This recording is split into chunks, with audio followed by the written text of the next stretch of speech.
Hello. Oh, now I see you. Yay! Yay. Yay. Yeah, I don't know what. Maybe I clicked something wrong before. Um, I don't know. That's so great that the link works. Yeah. Good. So maybe you have to start it before inviting people or something. I don't know. Yeah, I don't know. So the invite didn't work. Yeah, I don't, maybe I accessed it wrong or something, but when you sent the new invite, I got the ding, like the dinging noise from Google. So last time I just got the email. Mhm. I don't know, but I guess now that it's started, hopefully everyone will be able to join easily. Well, I guess what I can do is go ahead and all those people that we knew were going to come. I can just invite them real fast again. Yeah, I'm not sure. Yeah, that sounds good though. Okay. Hmm. Sure. I'm going to turn off my lovely camera. Yes, I'm gonna definitely do that too. Not like last time. Okay. Let's see. Oh, Tomas, are you there? Yes, yes. I had a question. You know the link for the cultural climate slide? Yeah. I don't think I'll be moderating, so when I introduce the link, I think if you're moderating, could you click it for me? Yeah. Yeah. Okay, great. That Yeah. was I'll drive the presentation, okay. um, and then we'll go from there. Yeah, that was the only thing I thought if I'm not going to be controlling it, that's the only link that someone would need to click for me. Yeah. Okay. All right. I know Chris. Wow. So Chris's presentation yesterday, Uh-huh. Hmm. I was the only one there, and none of his team showed up. Oh, no. That's awful. And he said that his team didn't really. He pretty much did all the work. Oh no. Well, I know he was like a real leader in our other group project, Yeah. and he was so helpful to me because that's so bad for him. I feel awful. Yeah. When he told me, I was like, oh. Jeez. That's horrible. Poor guy. Yeah. That some people didn't even show up to any of their meetings. Oh my Some people didn't do any work. God. At No. all. So he pretty much did the entire presentation, and I was the only one that was there. Wow. So he just kind of showed it to me and talked about it. And Yeah. Bye. Oh, Horrible. yeah. Jeez. Well, this is Jim.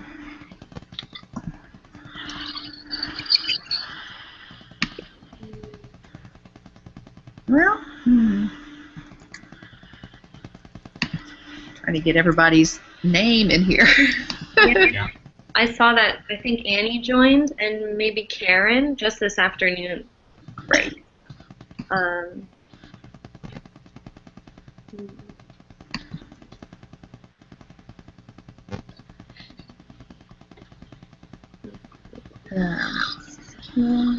There's Dawn. I see. Well, I get the right thing. So you're getting some rain, Tomas? yeah, it started drizzling as I was leaving work, and I'm like, okay, great. I'm leaving an hour early. I should be okay. I'm like, get out of my way! No fender benders, please! No fender benders! Oh yeah, no kidding. That was when you said, "Oh, that's how great." I thought you were being sarcastic because in New Jersey, when it rains, everybody's like, "Oh, great!" Like they hate it. Yeah. I guess in the southern areas, it's a good thing, right? Yeah. Yeah, we don't get it that often, but still, I was like, the timing of it! The timing of it! Yeah. Okay, I think I've got everybody in there. I'll go ahead and send them the link again, or I'll go ahead and invite them again. Okay. Yeah. Just to see if this works right. This is the squirreliest system.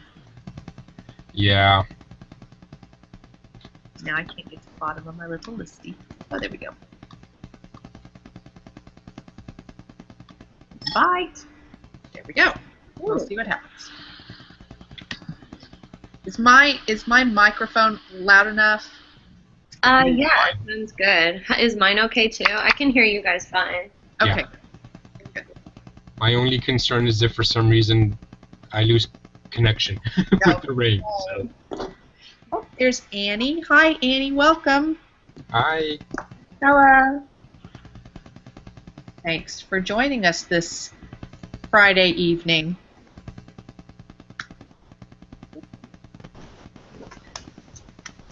Hello. Hello.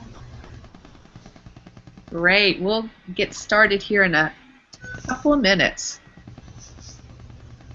Can Annie hear us? Annie, can you? Yes, I can. Oh, great. Awesome.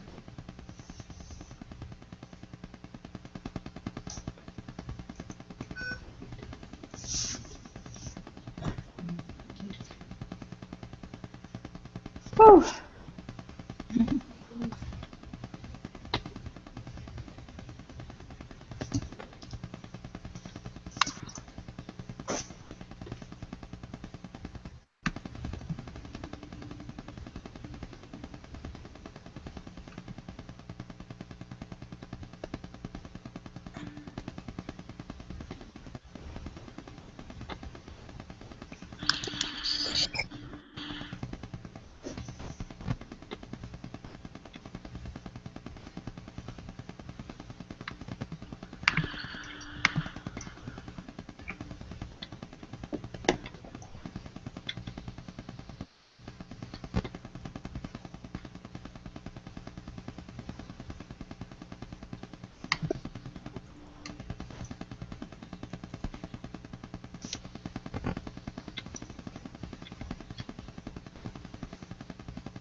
Oh, sorry. I think that was my fault. Okay.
Sydney, Nicole, you ready to begin? Yes, I think we should wait to see if Chris can. What do you guys think? Oh, there's Karen. Hi, hi, Karen. Welcome. And who else should be coming? Chris and Leanne? Let's see here. Leanne did not accept. Chris did.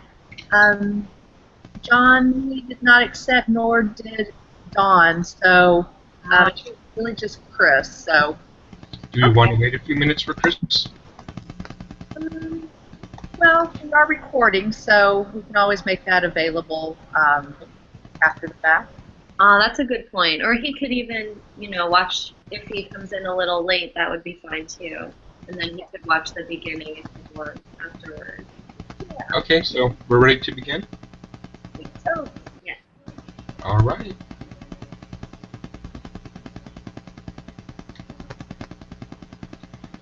Thank you for joining us today. Oh, went a little bit too far there. Stay. It's not being nice. Come on. Plus, you have happy fingers. Apparently. Okay, start over. Thank you for joining us today.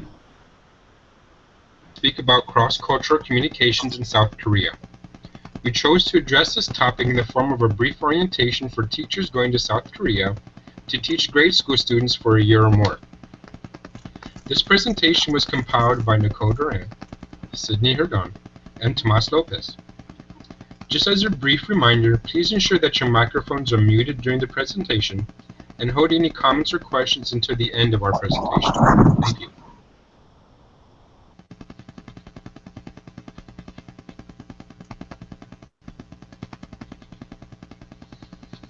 To begin our presentation, we're going to go ahead and show a video.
Well, hi, this is Sydney, and the video and the information that Nicole, Tomas, and I will share is really intended to lay the groundwork for understanding and coping with many of the cultural norms you'll encounter when working in the classroom.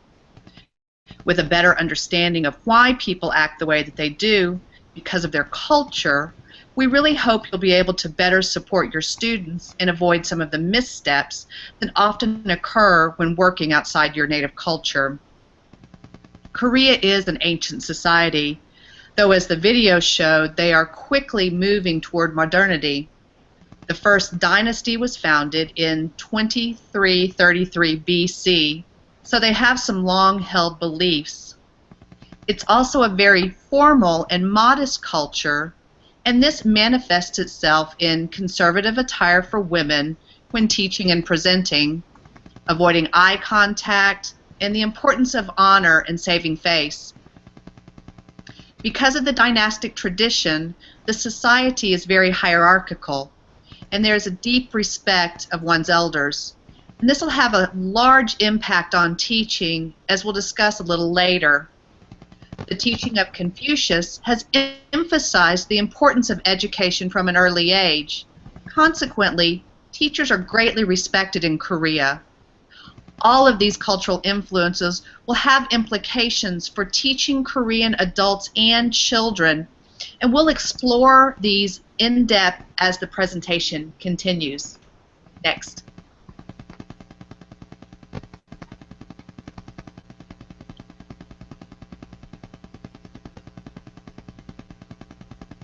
Korean students respond to a pedagogical approach to instruction. This is to say that the teacher does most, if not all, of the talking and dictates the pace of the learning while the students remain passive. As Sydney stated, Korea's society is a strong foundation and tradition. The teachings of Confucius have influenced the structure of Korean society. In fact, its influence is evident when it comes to the key relationships of Confucianism, specifically those dealing with the family. Going way further than what we in the West would call respect. Their filial piety deeply is ingrained in their culture. It's a hierarchical system of family governance in which the elderly outrank the young. Teachers are second only to the parents in their hierarchical order. As a result, a teacher's authority in the classroom is absolute. Recall that you will be seen as the expert in what you are teaching. As such, be mindful of your presentations. Recall that English will be their second language. So when presenting, be certain to incorporate the appropriate use of audio-visual aids and any other forms of technology. A few examples of some do's and don'ts include making sure that you're prepared for class. Make sure you establish a formal relationship with your students and their parents. Use lectures and presentations primarily in your teaching. You do not want to say phrases like, "I do not know." And you want to treat your students as equals.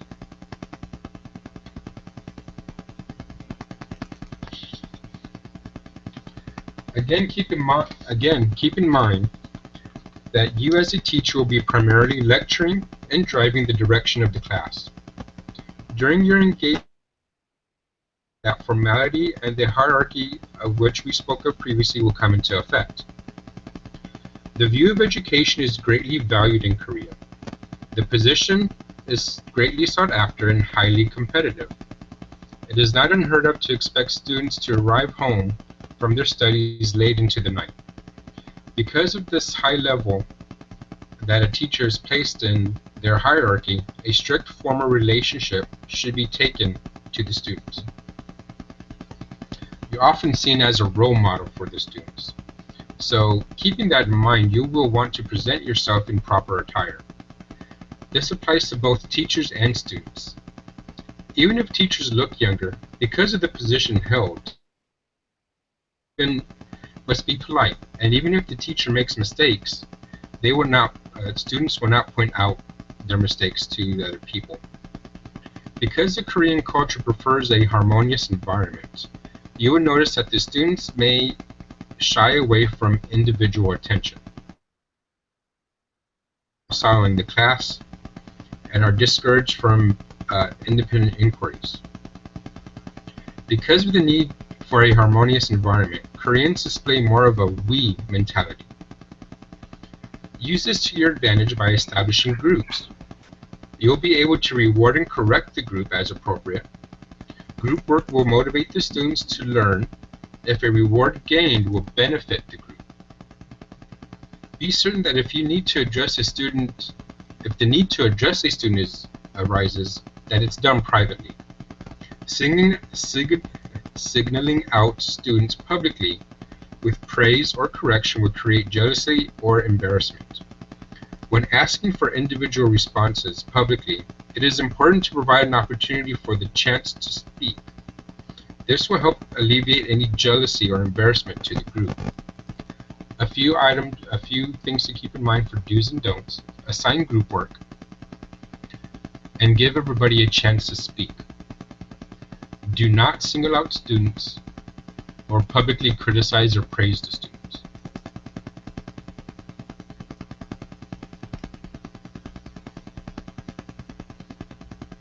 Tomas talked about the formality, and you'll find that your students will not call you by your name, but rather by your title. And this has to do with the hierarchical structure of the society. And you don't want to take this as an insult when you're called teacher, because really it's a sign of respect. And actually today I was talking with a coworker of mine, and she's originally from Mexico. And I remember when I was in the classroom, and my Latino students would always call me Miss. And I will say it made me a little bit crazy. And she said, you know, it's really the same thing. You know, they're not being lazy, or it's not that they don't know your name. It's a sign of respect. And you're going to see this the same in Korea. Also, students are not going to initiate conversations with the teacher. Again, it's that hierarchy and being respectful. You also won't hear the students say I don't know, nor will they ever expect that to come out of a teacher's mouth. If you find a student is struggling, you know, don't call them out in public, because not understanding content is really seen as an insult to the teacher.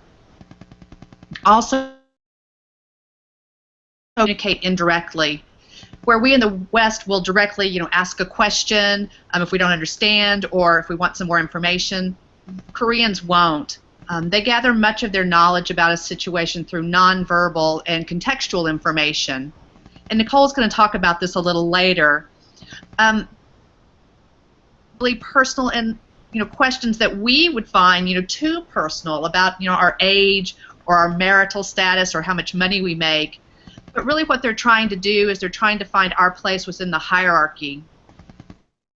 Additionally, you probably won't have any students tell you no. What they will, where you might see, are some nonverbal cues or silence when a student has a negative response.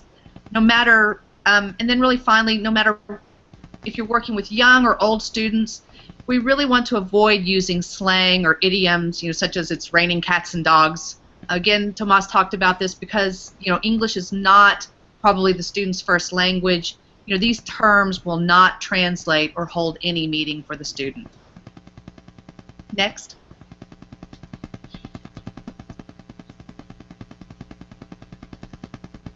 I'm Nicole, and I'll be speaking about the importance of body language, appearance, and nonverbal language. These are all types of physical language. Teaching in Korea for 2 years.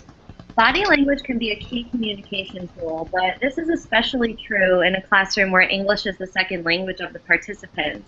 Body language can assist students in understanding material. However, body language must be appropriate within the cultural context. Appearance can also be important.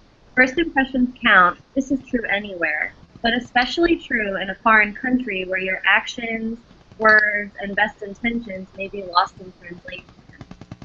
Nonverbal language is similar to body language, but can also include spatial relationships. When presenting to a Korean audience, keep these do's and do nots in mind. Do, bow slightly when meeting peers. or supervisors. The clip art on the bottom of the page is a good example of how to bow. The hands should be positioned near your stomach, and the incline of the bow does not need to be too steep. Even a respectful bowing of your head is appropriate for those who do not have experience of bowing in their culture. Next, wear professional, conservative attire. Women should cover their shoulders. Koreans have similar ideas of business attire that Americans do. So you'll see many adult professionals wearing business suits and women wearing business skirts and dresses as well. 2, stand up while speaking. This includes having good posture. The teacher should have good posture because the students are also expected to have good posture. Do not, let's see, point at students or other teachers. Pointing, even to little children, is seen as rude, and people only accept pointing if it's towards animals. And this is a key issue to be aware of because as teachers, we may be inclined to point at students who have questions. Next, touch a superior on the shoulder or head. Do not.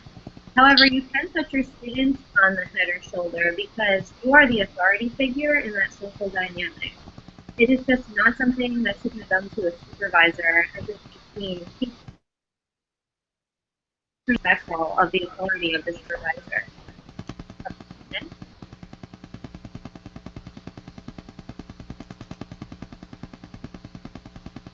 Okay, continuing with the do and do not list from the previous slide, we have respect personal space and privacy. Koreans have a different definition of personal space than we do in the Western world. The image below reflects this. The closest circle represents people of the same sex. Outward from there is the circle for the opposite sex. This is because Korea is a conservative country, and so you won't see many public displays of affection. The distance kept between the sexes is more than you would see if a group of girls or a group of boys are walking together.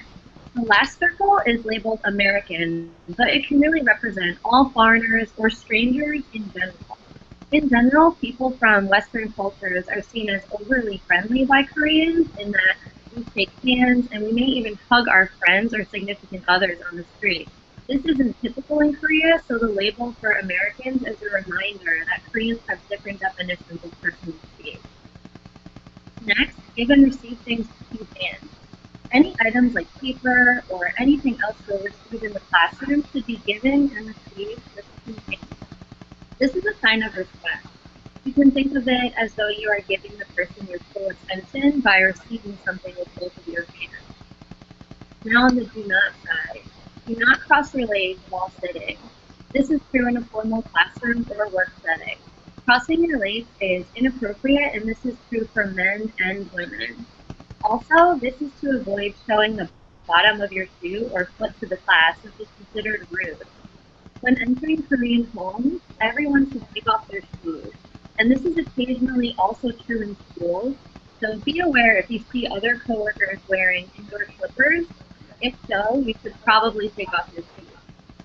And lastly, do not write or grade anything in red pen. Koreans associate writing a name in the color red with death, so they have a negative association with the color being used in school grading. It's better to just avoid this issue entirely and use blue or black ink.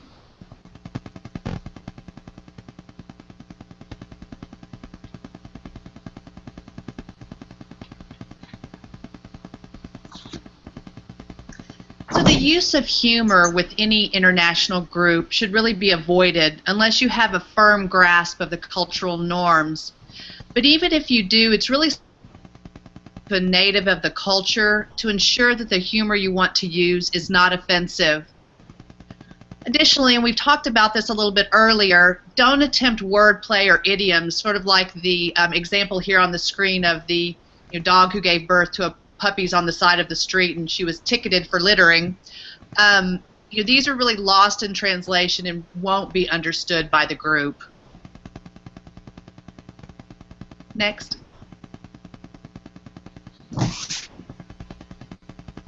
This is Nicole speaking again. Cultural climate. When we use the term cultural climate, we are referring to the prevailing beliefs held by a group of people or country.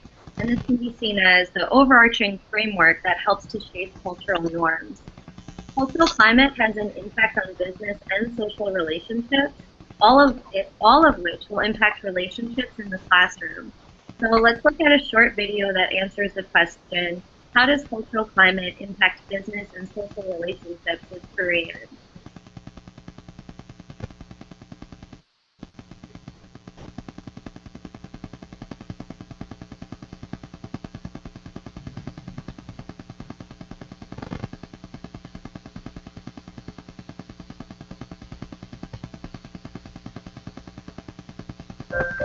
In a world of 196 countries, do you know how well-rounded you are? Imagine yourself in the business world. You learned it all in college and pulled every business skill trick out of the hat to play with the big dogs. But it's not enough in a world that's merging and where culture plays a key part. Do you know why Koreans invite you to parties and dinners oftentimes when doing business?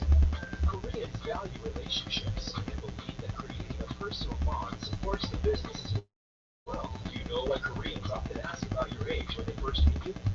Koreans determine the eldest in the group because it is important to treat them with a high level of respect. Did you know, as important as exchanging business cards in the initial meeting, Koreans also practice gift giving and bowing? It's simply a friendly gesture to maintain a good business relationship. Do you know why Koreans often make vague comments instead of being direct? Harmony and family atmosphere is crucial in considering their business partners. If you want to communicate successfully, you'll need to understand the Korean culture. In a world that's multicultural, companies need to know how to negotiate across cultures. You have a degree in business, and you know all the right things to say in your local area.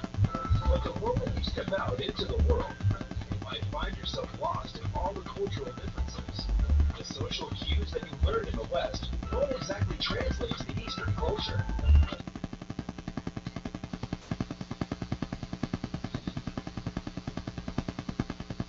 Thank you, Amber. So I think that video helps emphasize aspects of Korean culture that will be relevant to you in the future. Let's compare the overarching cultural themes in Korea to America and the Western world. The Korean cultural climate is group-oriented, emphasizing the value of relationships as the video helped to illustrate. The Confucian belief system is still relevant in Korean society, which shapes the hierarchy of authority and respect, placing parents at the very top. Confucius beliefs also emphasize the importance of the group over the individual. These ideas also reflect workplace culture, as the working team should be viewed as a close family. Additionally, Korea is a homogeneous society, which allows for traditional belief systems to propagate. Although globalization and foreign influence are impacting Korea, the country itself is still very homogeneous in that members share a common group identity, which is lacking in diversity.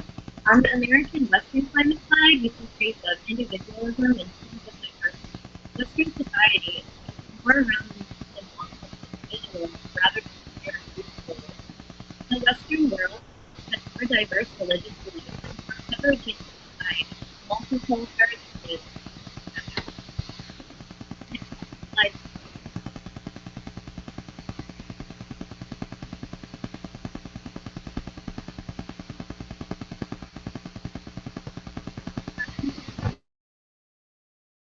today, let's talk about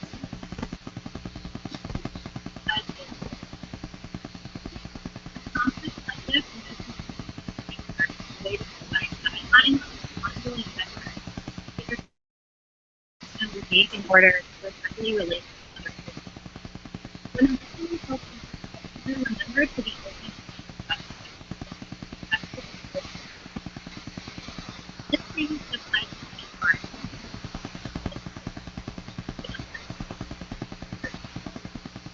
This is related to Korea for the following guidelines. In Korea, understanding the fact that as mentioned, this is usually a great emphasis on relationships. The picture on the bottom of the slide is of one of my former students. She's wearing hanbok, which is the traditional formal attire of Korea. During significant holidays like New Year or Chuseok, which is Korean Thanksgiving, when students would wear sunblock to school. And this reflects the adherence to cultural traditions, displaying the value that Koreans place on today. She's only 6 years old, but even her posture and the positioning of her hands is respectful and within teaching. And next, be aware of and avoid topics that will make students uncomfortable, such as Japanese relations and North Korea. Korea has a transition with Japan, as we've been following with Japan for hundreds of years, so there's still a lingering bitterness between the two countries. North Korea is another sensitive topic, as discussing more than later consumption. Overall, when teaching a cultural sensitivity how to adapt to a new culture, I'd personally give the following advice. Get involved in the community. When I lived in Korea, I took an informal Korean language class where I met like-minded Westerners interested in culture, and I also attended many different language exchange programs, which is an informal meeting between English speakers who want to learn Korean and Korean speakers who want to learn.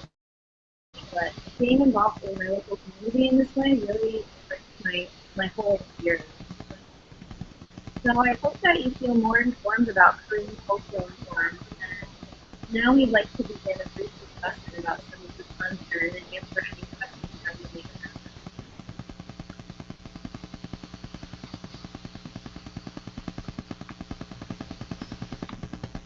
I'm going to turn everyone's microphone on. Oh.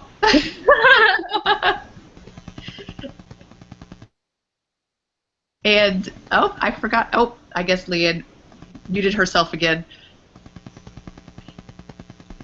So, these are our discussion questions. What do you find as difference between Korea and Western culture?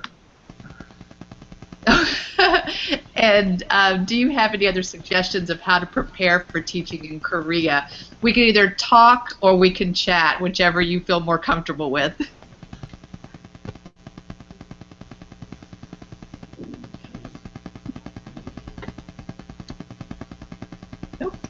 Can you guys hear me? Yes. Yes. Oh, I am in North Carolina in some hotel, and I totally thought it was like the internet here at the hotel. I was like ready to start cussing this thing out, but apparently I'm not the only one that's having the internet issues. So, also, Sydney, I got an email that said that you changed your time to 10 o'clock. Oh, how weird. Yeah, it was like 10 p.m. and then I thought, well, you know what, I'll just check just to make sure, and then all of a sudden I hear, well, do we want to wait for Chris to come on? And I'm thinking, well, I'm trying to get on. How's this thing work, you know? But anyway. So, no, I had the opportunity to teach in Korea as well, and you guys hit a lot of good points. You know, one of the points that I think you guys brought up was you have to be extremely careful about what you say. I want to share two experiences with you. I'm very bad about using idioms and stuff, and so I think one time I was teaching an English class, and somebody said something, and I said like, "Ugh, good night," you know, and I swear the whole class that I meant like when I was like saying good night, you know, as more of a wow, I was shocked more. It was like they all looked at me stunned, like, you want us to leave, or is it, you know? So yeah, you have to be really careful about what you say. But the other thing about Koreans too is if you make a mistake or you do something wrong, um, they don't let it go until you like they want you to take responsibility, and they want you to like be so accountable for yourself and apologize, or they will not. And I'm sure that Nicole can probably attest to this too. They will not move on until you have completely taken responsibility for your actions, and you basically give them a corrective action, like this is what my plan of action is to fix myself, and basically tell them I'm never going to do it again, and you're really sorry, and if you don't go that extreme with it, they just don't move on. It's a very strange thing. So Yeah, so as far as teaching, those are some of the points you guys brought up already, and it is important about really watching what you say. Yeah, I think you're right, Chris. I think they do hold you accountable. I think that's a good point that we didn't really mention, but maybe hinted around. Because I think it goes back to the emphasis of the group, and it's like your actions can be compared to their actions, and they want harmony between, the coworkers and relationships. So that's definitely true about being accountable for your actions.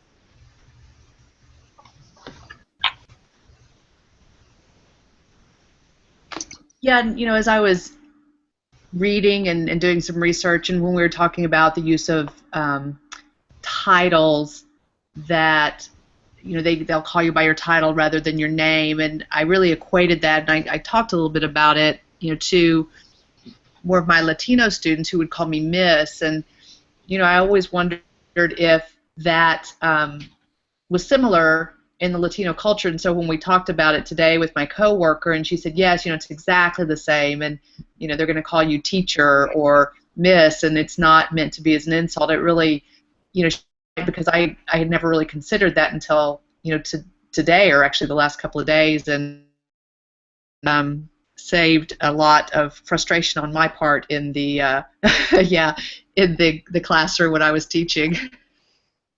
Yeah.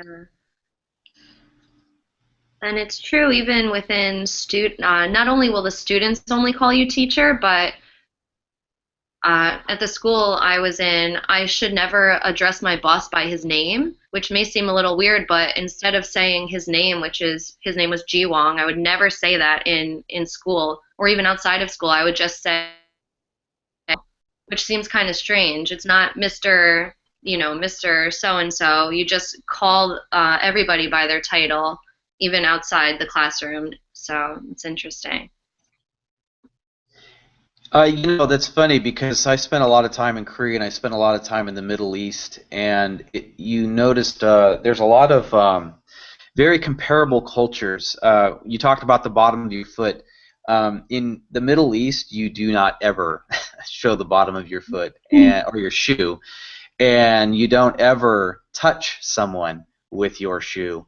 Even if it's an accident brush against the leg or something, maybe you're walking too close, because Koreans are very close and they are pushy, and if you ever get on the subway with them, they will stand as close to you as they can, and there is no comfort zone.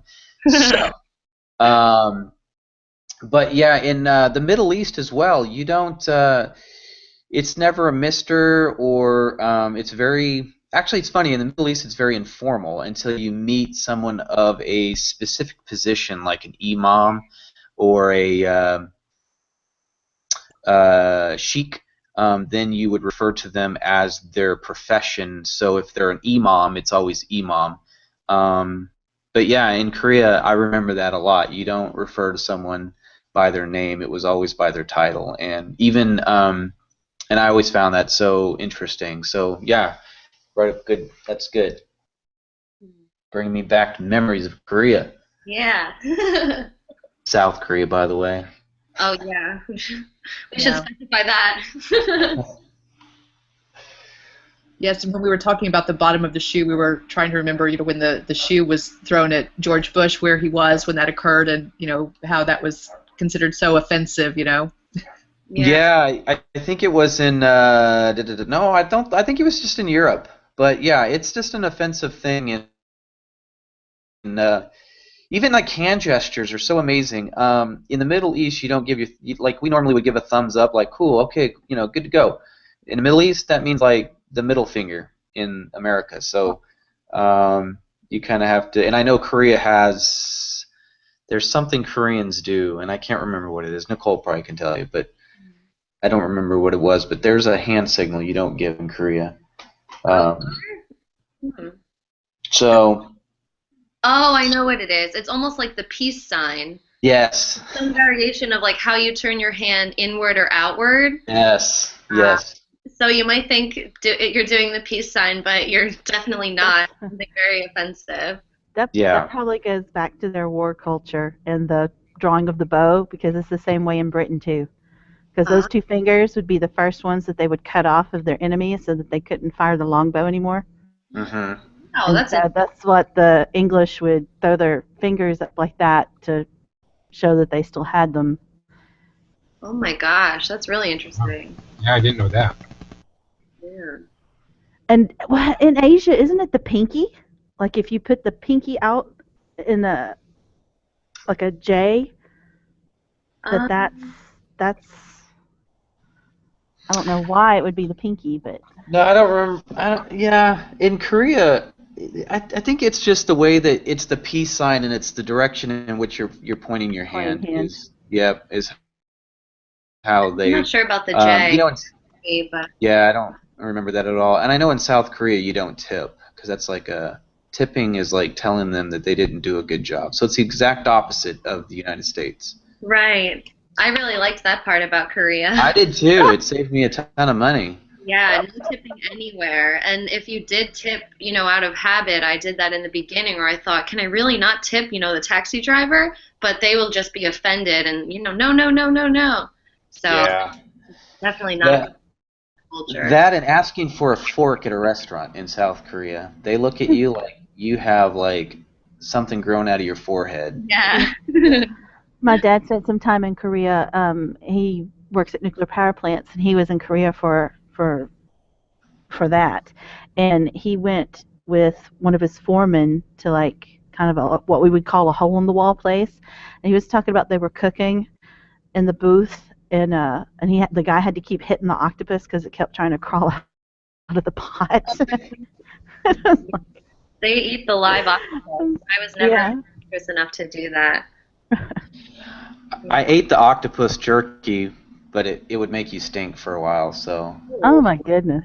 yeah. But I won't do the live octopus. There are certain things I do. They boil beetles on the side of the road. Yes, and they're very smelly. Yeah, and rat on a stick. A lot of the military guys would walk around carrying rat on a stick. Oh my gosh, I never After saw they- that one, but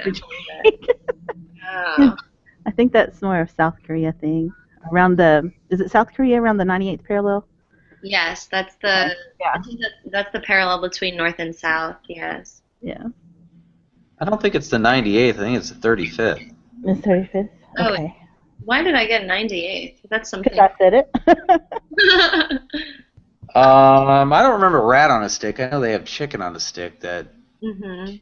probably is rat meat, but I don't know. Anyway. Yeah, I don't remember rat on a stick either, but maybe in other parts of the country, outside the city, perhaps. And I see Annie making a good point in the chat that in Korea people are called by their last surname and then their first name, which is backwards from the U.S. So just as an example, maybe some of you know Park Ji-sung, the soccer player. He's one of the only famous, perhaps internationally famous Koreans I can think of, but his last name is Park and his first name is Ji-sung. So if he was a student, you might be able to call him Ji-sung or Ji-sung-ah because that's very informal and you're the teacher, but in general, people will always say the last name first, Park Ji-sung. So it's kind of confusing because Park is the last name, not the first name. So that's a good point Annie brought up. It kind of goes back to identifying people with their kind of dynasties or their groups, Right. making that connection first and then going from there. Yeah. You guys covered a lot of good stuff. You guys did a good job. I can't think of any other things to be careful of in South Korea. I can't speak of North Korean, but yeah. Great. Yeah. Oh, sorry. No, go ahead. Oh, I was just reading the chat, and I see Leanne was saying she appreciates the respect that they have for teachers, and students won't correct the teachers, and the teachers show respect for the students. So yeah, that's interesting, the culture of respect that they have in Korea. Yeah, it's amazing to watch how they respond to the elderly. They just have, you go into the United States, and I was walking into a Petco a while back, and I watched these young kids harass this older married couple. They were probably in their 70s, late 70s, and I took such offense to it, and I actually said something.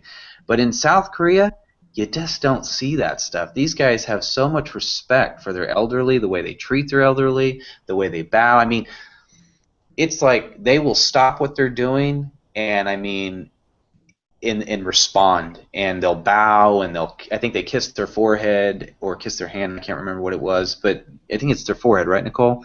And I'm not just sure. yeah, just the way that they respect their elderly in South Korea is absolutely amazing. And sometimes I wish that Americans would get that, would show that same respect for especially their grandparents. Yes.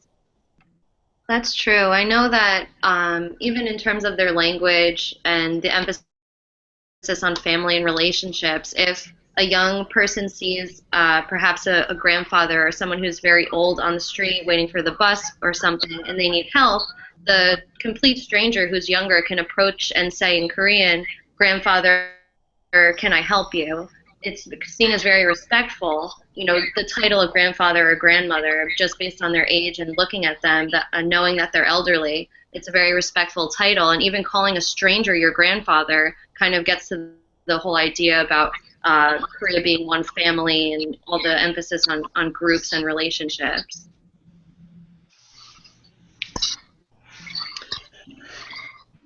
Karen, are you asking Nicole, or are you asking Either, me? either one. Oh, I love Korea. I would go back in a minute. I just can't convince my wife to go. So. um, As for me, I'm actually interviewing now to go back. Hopefully, by November, I'd like to go back. So I'm doing the interview process now, and I do it just over Skype or FaceTime, interviewing with the different schools.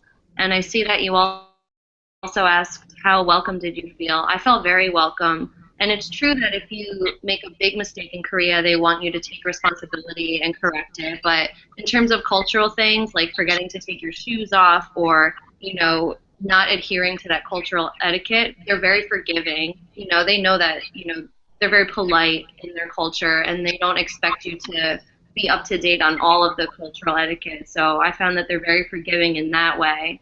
And let's see calling elders aunt and uncle. That's true also. If you're in a restaurant and you want to get the attention of the waitress, first of all, it's not rude to yell to them, which is very different from America. And you could say aunt or uncle, and you just kind of have to guess the age, and you could call the waitress, assuming she would look middle-aged. I guess you have to be good at judging age before you call that out. But you would just say, I know emo is the word for aunt. So yeah, even a total stranger, you could call them your aunt or your uncle.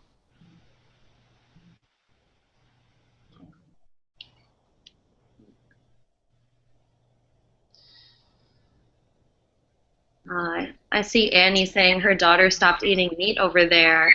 Wow. I think the Koreans love Korean barbecue. That must have been really hard for her, Annie. I don't blame her, Annie, if she stopped eating meat. She said she didn't know what she was eating at times.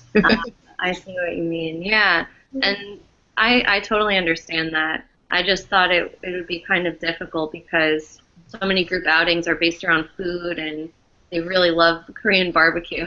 But good for your daughter. That's good. Yeah.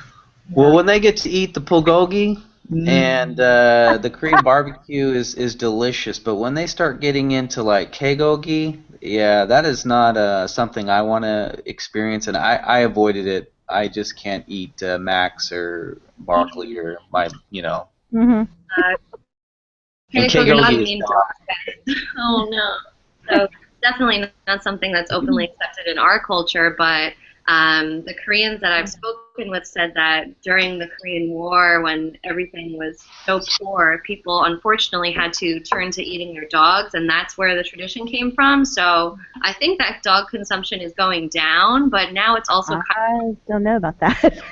Because wishful thinking.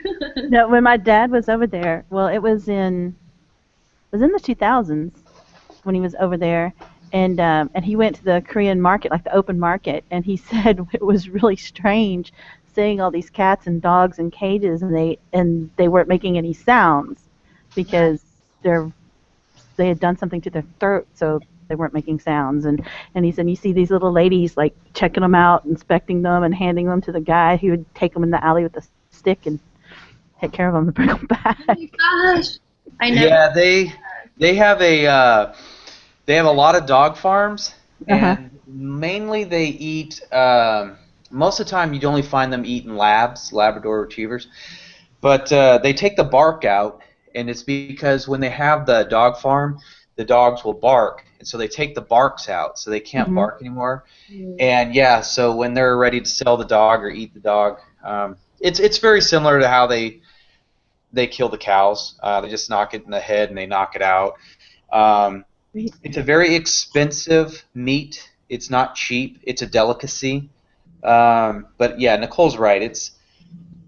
You're not going to just walk into a restaurant and they'll have dog for you. I mean, most of the time it's bulgogi, or I can't remember what chicken was, but yeah. So it's not as relevant, but it'll throw you off when you see these dog farms, especially if you're a dog person like me. It really is kind of it's disturbing that's my culture, and that's why when you're in places like South Korea or even the Middle East, you just have to like understand that this is not your country, and this is not where you live, and this is not your upbringing, and you just kind of have to turn the blind eye. And that's what I did most of the time.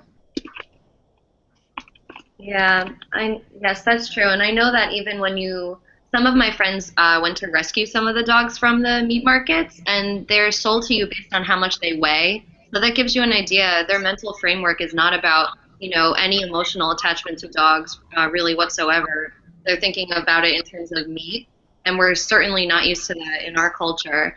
And additionally, because most Koreans live in small apartments, the only kind of dogs you'll see are the very small kinds of dogs, maybe small Shih Tzus or other kinds of tiny dogs for their small houses. So they have a mental disconnect between the dog that is your pet and the dog that you eat. The meat dogs, they even have a separate word for it in Korea.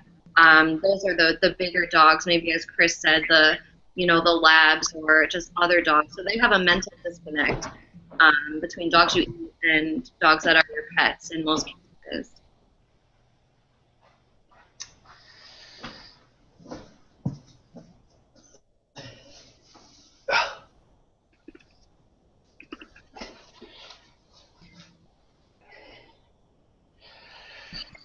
Yep, that's correct, Nicole.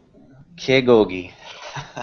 Now this is depressing, right? It's definitely not normal in our culture, but I think because Korea is hosting the Winter Olympics in 2018, I've already seen some articles on the internet asking for them to draw attention to the fact that they still eat dog meat and to be changed if they want to host the Olympics. I don't know if there's a connect there, but if they're going to be in the international spotlight, some people are calling for more humane treatment of the dogs over there. Really? Yeah, I read that online and I thought it was really interesting. I don't know if that'll have any traction and go anywhere because I think so. For Russia, it was all about how they were treating the gays in Russia, and now they're going to give Korea issues over. I mean, I can understand the humanitarian thing, but this is right. I don't know. Hey, there's some people that have had it say it tastes like chicken. Yeah, it's food source for them. I mean, and French eat horse, so Right. It's just somewhere you go. Look, I'm not eating Seabiscuit. And then I not only grew up Southern, I grew up country, so there's not too much I haven't ate. I haven't eaten dog yet, though. Haven't had to, thank goodness. Yeah. Oh, goodness. Karen, where are you from? Northeast Texas. Oh, okay. Yeah. So we grew up eating, rabbit, squirrel, goat. Yeah. No, that's yeah. I've known a lot of people eat squirrel and rabbit. Yeah. Well, I have to run. I have an obligation that I have to go to, but I thank you so much. Your presentation was wonderful, Sydney, Nicole, and Tomas, and I will definitely write up an evaluation for you guys and submit it. Thanks, Chris. Just last thing, I don't think we mentioned that online it says Camille Davidson is also in our group, but unfortunately she had to drop the class entirely, so don't be confused if you reference the original link and it says Camille's name. She wasn't present today. Got it. Yes. Hope to see her again next go around. Yeah, hopefully. You guys had a lot more success than I did in my group. Oh, that's what I heard. We're so sorry to hear that, Chris. What happened? Yeah, I didn't hear anything. I just basically had absolutely no support. I ended up pretty much doing most of the work and then presented by myself yesterday. So, Wow. yeah, so I was so mad about it that I just talked to Dr. Lamadu and asked for his guidance. What do you recommend me doing? So, it's okay. We all took care of it. Oh. That happens. And that's what Dr. Lamadu said. It says it happens every time they do the synchronous presentation. He says he always has a group that pretty much is like that. So It just implodes. yeah, he said just submit your work, and when it comes to peer evaluation, just make sure you grade them accordingly. So Now I have a question. How do you submit the group assignment? yeah, so module 5, somebody just has to submit the actual slide presentation. Under synchronous presentation under module 5, just scroll all the way to the bottom, and there's a place to upload your files. Does everyone do it? Because you have to do it in the Dropbox. No, just one person just has to do it for the group. I see. Okay. Yep. So. Well, All right. great presentation. Well, thanks you guys for taking the time this evening, wherever you are. Thank you. Thank All you. right, we'll talk with you guys soon. Thank you so much for presenting. Thanks for coming. Thank you for inviting me. You guys have a great weekend. You You too. too. Good weekend. Thank you. Bye. Bye. Goodbye.